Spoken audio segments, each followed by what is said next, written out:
Hi guys, welcome back to a new episode of How to Login. Today in this video, I'm going to show you how you can change your age in eHarmony's account.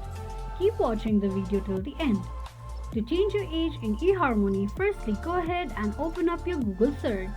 On the search box at the top, type in eHarmony.com and make a search.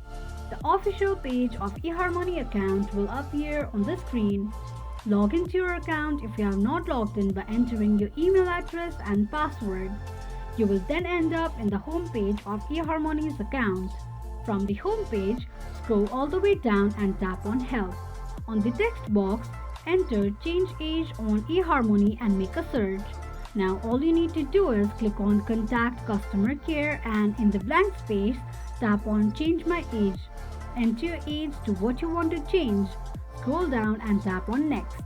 This is how you can change your age in eHarmony quickly and easily just in few steps. If you have any thoughts or queries, let us know in the comment section. Don't forget to subscribe to our channel.